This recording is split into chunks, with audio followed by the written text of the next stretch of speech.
À la une ce soir, les interdictions pleuvent en Guyane. Plusieurs arrêtés préfectoraux interdisent désormais la baignade dans 7 plages, criques et lacs après 5 années d'alerte et de dégradation de la qualité de l'eau. Plus de détails dans notre édition.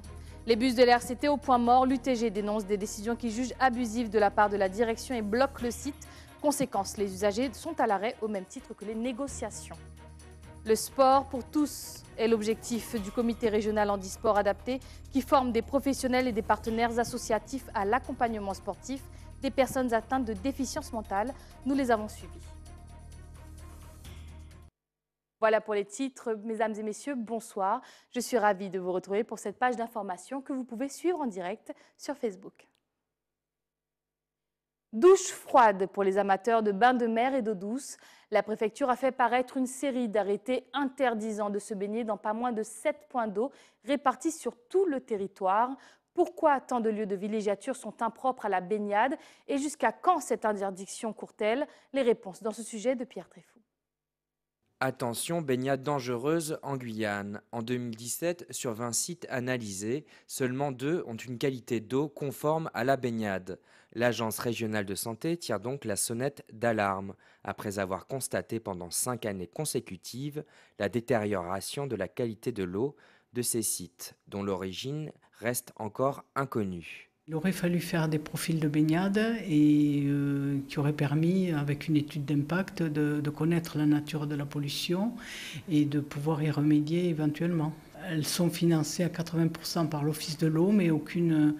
Bon, il y en a qui ont entamé, mais les procédures n'ont pas été au bout. Donc, je pense qu'avec ces arrêtés d'interdiction, les collectivités vont faire le nécessaire pour faire ces études d'impact. La préfecture a publié un arrêté le 24 janvier dernier pour une interdiction de baignade dans plusieurs criques, lacs et plages en Guyane. Des barrières seront installées pour empêcher l'accès, ainsi que des panneaux de signalisation à l'entrée des sites. Le premier risque, c'est de contracter des maladies, quoi. C'est par rapport à un risque sanitaire que c'est pris ces arrêtés. C'est pas pris pour embêter les gens. C'est parce qu'il y a un problème de santé publique. Ces résultats montrent la fragilité sanitaire des baignades en Guyane, qui expose les baigneurs à des risques sanitaires dès les premiers épisodes pluvieux. Un investissement fort des collectivités et des particuliers dans l'amélioration des systèmes d'assainissement devrait permettre une amélioration de la qualité des eaux de baignade. Nous vous en parlions hier, les employés du service technique et la direction de la mairie de Cayenne ne désarmaient pas. 24 heures plus tard, un lieu de négociation a finalement été trouvé et en ce moment même, une issue de crise est étudiée au sein du Grand Hôtel Montabo. Nous vous tiendrons bien évidemment informés des suites dans nos prochaines éditions.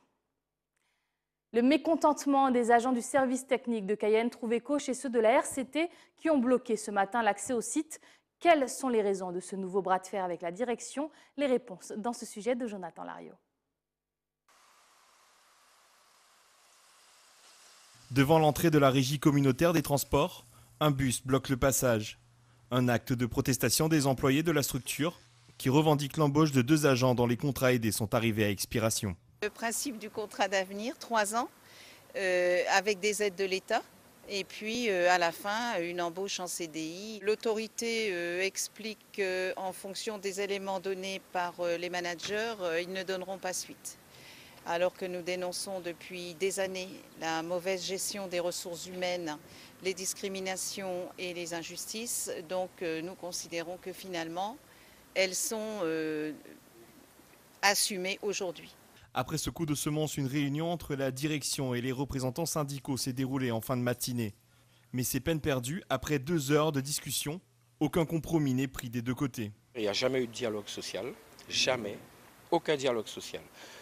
Lorsqu'on fait des préconisations à la présidente, ce n'est pas pris au sérieux. Aujourd'hui, nous nous retrouvons dans un cas de figure où ils veulent se débarrasser de 2 agents avec des simulacres d'évaluation. Vous virez des agents, vous virez des chauffeurs, alors que ces mêmes personnes qui vous évaluent sont coupables de méfaits. Pour le reste de la journée, aucun bus n'a quitté le QG de la RCT. Les salariés envisagent de durcir le mouvement. Toujours dans le cadre de notre dossier sur le bilan des mouvements de mars et avril, nous Nous nous intéressons aujourd'hui aux revendications portées par les peuples autochtones. Christophe Pierre est sur le plateau avec nous pour en parler ce soir et faire le point. Bonsoir monsieur. Bonsoir. Merci d'avoir accepté notre invitation. Avant d'échanger, je vous propose de regarder un reportage consacré à votre lutte qui a été filmé l'année dernière et diffusé sur notre chaîne. Ça vous va? Ça me va. Allons-y.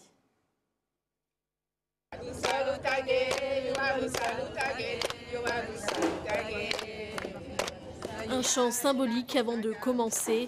Premier peuple de la Guyane, les communautés autochtones ont repris ce matin la place qui était la leur. Partis du Fort Saint-Léon, ils ont rejoint la tête du cortège. Il faut savoir et il faut le rappeler parce qu'on n'en parle pas assez dans les médias que lorsque les colons français sont arrivés en Guyane, ce sont bien les Amérindiens qu'ils ont rencontrés face à eux. Nous avons été résistants. Le chef Sépérou est connu pour avoir résisté. Donc c'était une symbolique pour nous de démarrer ce défilé un petit peu plus tôt à partir du Fort Sépérou. C'était tout à fait normal d'apporter notre soutien. Nous sommes les Premières Nations, donc il fallait vraiment marquer le coup, montrer qu'on a nos revendications. Depuis toujours, les Amérindiens luttent pour obtenir une reconnaissance tant au niveau national que local. Une liste de 20 revendications a été remise au collectif pour la Guyane décollée.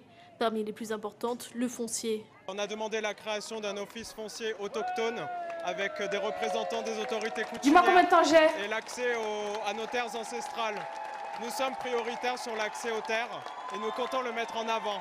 Également l'éradication de l'orpaillage clandestin, l'arrêt des mines Norgold et Columbus Gold. Les Amérindiens sont également touchés par des problèmes d'éducation et de santé. Ils ne souhaitent plus avoir un simple rôle de consultant, mais bel et bien une place importante dans les décisions. Les peuples autochtones doivent avoir leur place dans cette Guyane qu'on est en train de construire avec toutes les composantes de la société guyanaise. On va plus lâcher maintenant. On va plus lâcher et je pense qu'on est suffisamment solidaires de tout l'ensemble de la Guyane pour qu'on puisse maintenant continuer à travailler et construire cette Guyane qu'on a envie de voir pluriculturelle et plurilinguistique. Ils viennent d'Awala, de Cayenne ou d'autres villages amérindiens. Tous ont répondu présents ce matin. Alors, première question, je vais vous demander de nous présenter un peu l'organisation des peuples autochtones que vous représentez ici ce soir. Alors moi, je fais partie de la jeunesse autochtone, qui est un réseau, un mouvement, une association, qui aujourd'hui siège au Grand Conseil coutumier également. Donc voilà, on est un réseau de jeunes militants qui, à un moment donné, notamment au moment des mouvements sociaux, a décidé de se lever, de se relever et de porter le flambeau, de reprendre le flambeau un peu du combat que nos aînés ont commencé. Un an plus tard, un an après ces mouvements, qu'est-ce qu'ils ont changé dans votre quotidien, concrètement? Des nuits de sommeil en moins, c'est beaucoup, disons. Mais en tout cas, ça a remobilisé quelque part. Il y a un éveil militant qui s'est fait au sein de la jeunesse amérindienne et au sein des peuples amérindiens en général. Et comme dans le reportage, on l'a souligné à plusieurs reprises, on ne compte pas lâcher ou relâcher la pression. Donc aujourd'hui, on est dans une veille permanente, dans une pression et une négociation permanente avec l'État. C'est justement ces négociations et ces pressions permanentes qui traduisent ces nuits blanches dont vous nous avez parlé à l'instant, ou on parle de nuits blanches pendant le mouvement? De nuits blanches pendant les mouvements, après les mouvements, enfin on est, voilà, si on pensait que ça allait se régler en un mois, ou etc., c'est qu'on se berçait d'illusions. On a entamé un combat, nous, depuis 500 ans et qu'on a repris, et comme je vous l'ai dit, ce n'est pas pour lâcher l'affaire. Donc on sait que de toutes les manières, ça fait 500 ans qu'on est colonisé et ce n'est pas demain la veille que ça va se terminer. Donc on est parti pour un combat qui va durer, qui va vraiment durer, s'éterniser, et surtout, il ne faut pas qu'on lâche la pression, parce que dès le moment où on baisse un peu la pression et qu'on ferme un peu les yeux, c'est parti pour se faire avoir. Qu'est-ce que le fait de justement toujours rester en pression vous a apporté concrètement? Est-ce qu'il y a des choses qui ont changé ces 12 derniers mois, où vous êtes encore dans l'étude et le travail pour arriver à un point précis? Le fait d'être en veille permanente, ça fait qu'on maintient quand même une surveillance de l'actualité qui peut porter atteinte notamment au peuple autochtone. C'est-à-dire qu'on a assuré une veille permanente depuis sur la question de la montagne d'or, sur la question de la restitution des 400 000 hectares, sur la question de la mise en place du Grand Conseil coutumier, sur la question du brevetage du Kouachi par l'IRD. Donc il y a énormément de sujets aujourd'hui qui sont d'actualité et on maintient, si vous voulez, une veille pour justement ne pas faire en sorte que de mauvaises choses puissent nous arriver. Voilà. Justement, concernant ces 400 000 hectares, où en sommes-nous aujourd'hui? Concernant les 400 000 hectares, aujourd'hui, nous sommes dans la partie mise en place de la restitution. Donc la restitution qui porte réellement à faire en sorte que la restitution, c'est une notion qu'aujourd'hui, il est difficile à faire accepter puisque ça introduit la notion de réparation morale dans la restitution. C'est-à-dire que les peuples autochtones n'ont jamais renoncé à la souveraineté de ce pays qu'aujourd'hui on appelle la Guyane. Donc voilà, ça porte une reconnaissance en soi de réparation morale, en tout cas vis-à-vis de l'État français. Donc on est en train de travailler là-dessus avec les différentes organisations, telles que la FOA, GLONAG et avec l'appui d'une certaine aide juridique, disons, parce que c'est une restitution d'une nouvelle forme. On n'a jamais vu l'État français donner des terres, enfin redonner plutôt des terres à un peuple. C'est quelque chose qui, dans le paysage juridique français, n'existe pas. Donc on est en train de nager un peu dans le flou, l'État aussi, et on doit être force de proposition. Vous nous avez parlé de veille, d'être tout le temps sur le vif et de surveiller ce qui se passe. Vous avez fait paraître un communiqué de presse lundi, suite aux propos tenus par le président de la collectivité territoriale lors des États généraux qui se sont tenus à Paris. Et dans ce communiqué, vous avez dénoncé les propos de Rodolphe Alexandre. Qu'est-ce qui vous a chiffonné? En quoi les propos du président ont motivé cette réponse assez rapide? Le président Rodolphe Alexandre a adopté des propos qui sont quasi insultants, paternalistes et colonialistes, dans le sens simplement où, quand il dit dans une réunion publique dans le cadre des États généraux à Paris que les écologistes sont venus chercher les Amérindiens pour être contre la montagne d'or, il faut que les choses soient claires. Ce n'est pas des écologistes qui décident et qui nous manipulent. On est des adultes, on est un peuple qui s'est formé, qui a existé bien avant la création de la CTG. Et ces propos-là, c'est simplement le fait, encore une fois, d'infantiliser les peuples autochtones. C'est-à-dire qu'il dit qu'on est incapable de décider et de choisir par nous-mêmes et qu'on ne peut simplement être que manipulé. Donc les propos de M. Rodolphe Alexandre sont extrêmement graves, en fait. Et ensuite, il continue par le brevetage du Kouachi, etc. Et M. Rodolphe Alexandre est vraiment dans une démarche de brader le pays. Et ce qu'on dénonce fortement, qu'on a déjà dénoncé à plusieurs reprises, les autorités coutumières sont prononcées contre le projet Montagne d'Or lors des journées des peuples autochtones organisées par la CTG. Ensuite, lors de la conférence des peuples autochtones en décembre dernier. Donc aujourd'hui, on est dans une démarche, le débat public sera lancé, il y aura réellement un débat. Mais il faut qu'ils comprennent que les Amérindiens, à chaque fois qu'il y a un chef qui décède, il y a toujours énormément d'élus qui se prononcent, qui se disent que oui, les chefs amérindiens, la sagesse, etc.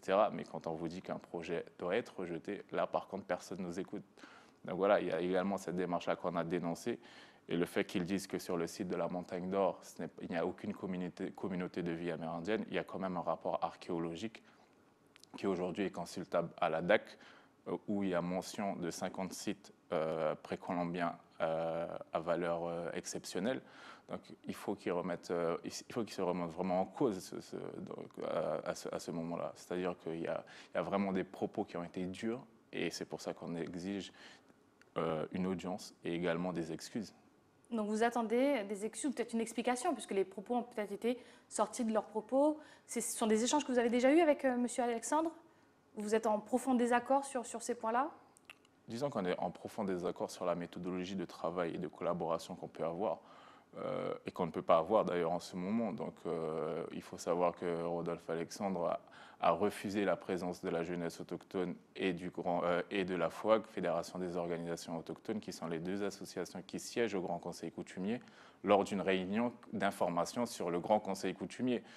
et pour avoir les autorités coutumières avec lui tout seul et pour faire sa grande messe. Donc il faut vraiment mettre les choses dans leur contexte. Et encore une fois, sur l'IRD, sur l'affaire Kouachi, il faut comprendre que il y a encore énormément d'éducation à faire sur les notions de biopiraterie, sur le vol des terres, etc. Mais aujourd'hui, il y a des personnes comme le président de la CTG qui sont instruits et qui savent ce que c'est que la biopiraterie. Et le fait qu'ils ne reconnaissent pas la contribution que les peuples autochtones et les communautés locales ont eue sur le brevetage, enfin sur tous les travaux qui ont été faits sur le Kouachi, c'est uniquement du mépris au fait. On n'est pas là à se battre dans l'affaire Kouachi sur uniquement des retombées économiques. On se bat pour la reconnaissance de l'apport que les peuples autochtones et les communautés locales ont eu dans tous ces travaux qui ont mené jusqu'à la découverte des molécules, enfin découverte, etc. Donc il y a énormément de points où on est encore dans le flou. On a eu une réunion avec le président de la CTG l'année dernière justement sur le suivi des 20 revendications parce que l'État a botté en touche et a dit par exemple sur le collège de Talouenne que ce n'est pas de la compétence de l'État, ce qui est vrai, c'est une compétence de la CTG. Et on devait refaire un point. Voilà, ça fait 1 an aujourd'hui. Donc, concrètement, vous attendez une réunion pour pouvoir vous expliquer avec la CTG. Vous avez déjà sollicité une audience ? Oui, on a déjà sollicité une audience à plusieurs reprises. Hein. Donc là, on attend la réponse du président de la CTG, mais comme on l'a dit dans le communiqué de presse, on n'est plus à la période où on se laisse faire aujourd'hui. Donc pour nous, c'est catégorique, le projet Montagne d'Or, non. L'affaire Kouachi, c'est de la biopiraterie, c'est du vol de savoir, etc. Et il n'y a pas de négociation à avoir là-dessus, au fait. C'est encore une fois dommage qu'on ait à s'expliquer, qu'on ait à se justifier et de pourquoi on se révolte contre ce genre d'injustice. Donc c'est juste inacceptable. Très bien. Ben, on se tiendra au courant de la suite de ces affaires et de ces désaccords. Je vous remercie beaucoup d'avoir répondu à notre invitation et de nous avoir éclairés sur ce sujet. Continuons avec une page économique, c'est l'Happy Hour pour trouver du travail. La formule semble plutôt alléchante et c'est sur cette nouveauté qu'a tablé le Pôle emploi Guyane en proposant via Facebook une offre d'emploi toutes les 20 minutes ainsi que des formations. Cette formule a-t-elle séduit les 23% d'actifs demandeurs d'emploi en Guyane? Pierre Tréfou a posé la question à Yolène Nicolas. On a monté un événementiel qu'on a appelé les Happy Hours de l'emploi. Donc sur la page Facebook de Pôle emploi Guyane, il y a un grand événement, c'est une offre d'emploi toutes les 20 minutes. Et entre ces diffusions d'offres, des infos, des conseils pour des recrutements, pour des formations, pour des concours, pour plein de choses. Elles sont destinées essentiellement aux demandeurs d'emploi, mais pas que, à toutes les personnes qui veulent trouver un emploi, changer d'emploi, nos jeunes qui ne sont pas forcément inscrits à Pôle emploi, qui sont un peu ce qu'on appelle en décrochage scolaire. C'est dans toute la Guyane, donc les offres d'emploi, on s'est attaché à diffuser des offres qui sont à pourvoir, que ce soit à Cayenne, à Kourou, à Saint-Laurent, à Maripasoula, à Saint-Georges, à Sinamari. Voilà, on a vraiment voulu couvrir tout le département, mais aussi pour répondre aux besoins, puisque la Guyane, on le sait, les distances sont longues. Un demandeur d'emploi qui est à Roura ne va pas forcément se déplacer pour regarder les offres. Il a bien sûr le site pôle emploi.fr, mais c'est un moyen aussi d'attirer les gens et de les motiver et pour qu'ils puissent retrouver un emploi plus facilement. 35 offres ont été postées aujourd'hui et une quinzaine de publications de conseils pour améliorer son CV, faire des entretiens en entretien virtuel, aussi sur les fraudes, parce qu'on est aussi victime de fraude, ou d'autres conseils sur la formation, sur le financement de la formation, sur la VAE. Restez avec nous, à venir dans votre journal. Le sport à la portée de tous grâce à une formation proposée aux éducateurs et bénévoles en Guyane. Et puis, nous irons en Martinique où les crabes sont à la fête, bien malgré eux.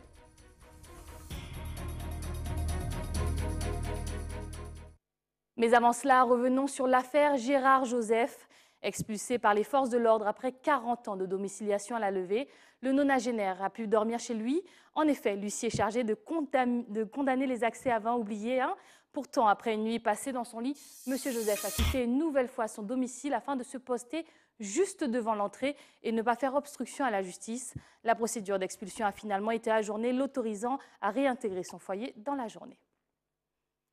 Parce que le sport est une pratique universelle qui devrait servir à rapprocher et gommer les différences, le comité régional handisport adapté organise toute cette semaine des formations à l'attention de bénévoles et éducateurs sportifs. Objectif ? Leur donner les moyens d'encadrer les personnes souffrant de déficience mentale. Ayodele Germain a assisté à l'une de ces sessions.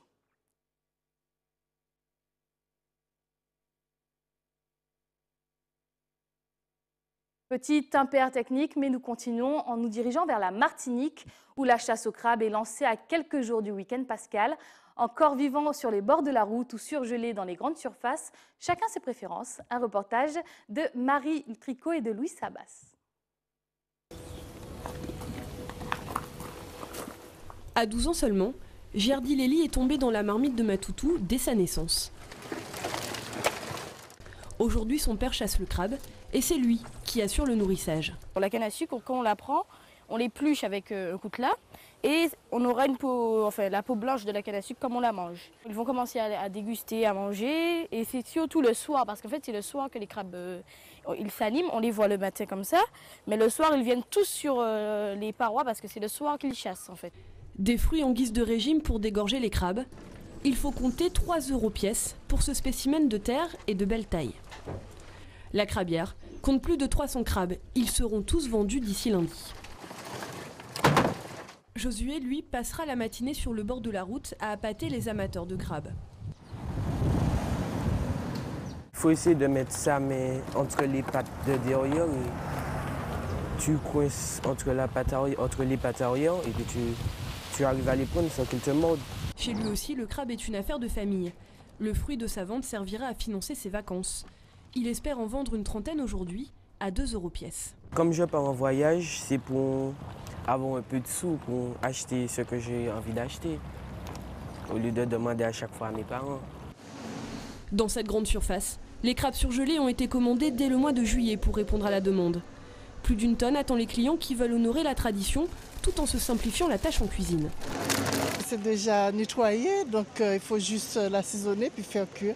Est-ce qu'il a le même goût ? Non. Non, le goût n'est pas pareil, mais ça c'est mieux. En provenance directe de Madagascar, les crustacés, aussi prisés par les Asiatiques, se font plus rares dans les bacs martiniquais.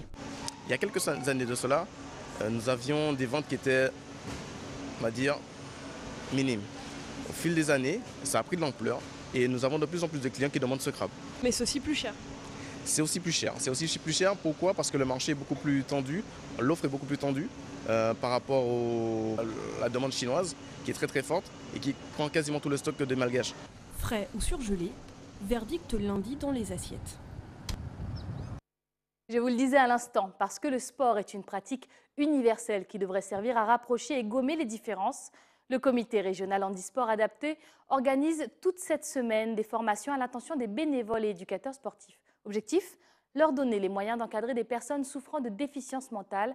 Ayodele Germain assista pour vous à l'une de ces sessions de formation. Se concentrer sur une consigne donnée et atteindre son objectif, chacun à son niveau de compréhension. Attention, écoute.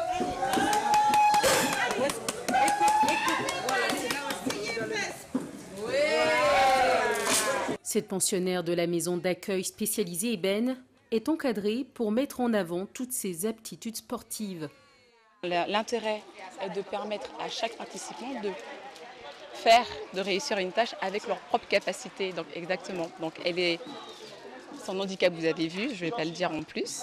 Donc il faut lui permettre aussi de valoriser ses capacités par le biais de tout un jeu. Donc le bruit, le sang.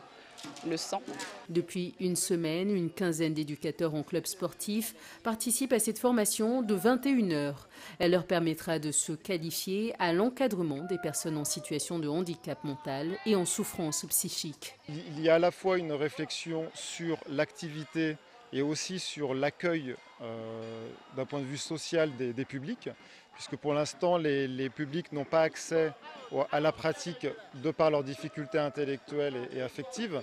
Et l'idée est de permettre aux animateurs de réfléchir à comment on peut réorganiser le vivre ensemble avec ces publics différents et aussi en ayant une réflexion sur l'activité à partir d'adaptations pédagogiques leur permettant d'avoir un traitement d'information plus simple, d'avoir plus de temps pour traiter l'information et de faciliter la dimension affective dans l'activité.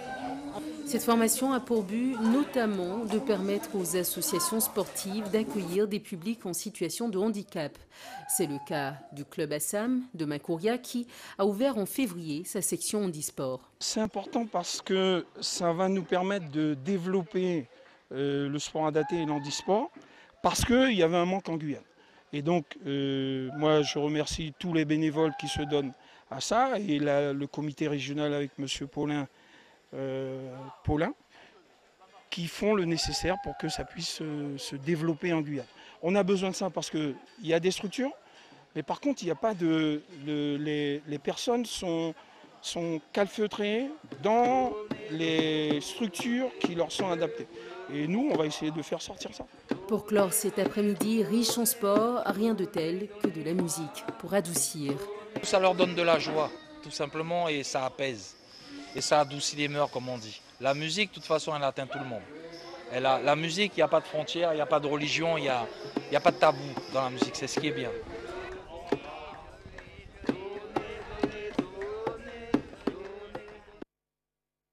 Retour en Guyane où l'association Ahmadiyya propose de découvrir le Coran traduit en 40 langues. Ayodele Germa est à la découverte de la deuxième religion la plus suivie au monde. Les différents Corans que vous allez voir derrière, le Coran est toujours le même. Ce sont des différentes traductions dans différentes langues du monde. On a ici aujourd'hui représenté à peu près une quarantaine de langues, dans lesquelles vous avez le français bien sûr, l'anglais, l'espagnol, le portugais, le chinois même, le japonais. L'objectif de notre exposition aujourd'hui ici est de faire connaître les Guyanais et les Guyanaises à l'enseignement du Saint-Coran. Et l'introduction de l'islam ici qui est très peu connu ici en Guyane, mais en même temps de faire connaître les réelles interprétations des versets coraniques. Par exemple, la communauté Ahmadiyya, depuis l'arrivée du Messie, proclame un djihad, c'est-à-dire ce mot qui fait tellement peur aujourd'hui au monde, que le Messie premier a expliqué en disant que le mot djihad tout simplement veut dire une lutte pour ou contre quelque chose. Et le djihad que le saint prophète sallallahu alayhi wa sallam a fait, le fondateur de l'islam a fait pendant toute sa vie, c'était, comme lui-même l'a dit, al-jihad al-akbar, que le plus grand djihad, c'est la lutte interne contre les démons que chacun d'entre nous a. C'est la fin de ce journal, mais avant de le refermer, rappel des principaux titres de ce 27 mars. Les interdictions pleuvent en Guyane. Plusieurs arrêtés préfectoraux interdisent désormais la baignade dans 7 plages, criques et lacs après 5 années d'alerte et de dégradation de la qualité de l'eau. Plus de détails dans notre édition. Les bus de la RCT encore au point mort. L'UTG dénonce des décisions qu'il juge abusives de la part de la direction et bloque le site. Conséquence, les usagers sont à l'arrêt au même titre que les négociations. Le sport pour tous est l'objectif du comité régional handisport adapté qui forme des professionnels et partenaires associatifs à l'accompagnement sportif des personnes atteintes de déficience mentale. Nous les avons suivis. Voilà, c'était le journal de la rédaction. Merci de l'avoir suivi. Tout de suite, l'édition nationale de BFM TV. Je vous souhaite une excellente soirée sur ATV Guyane. Bonne nuit.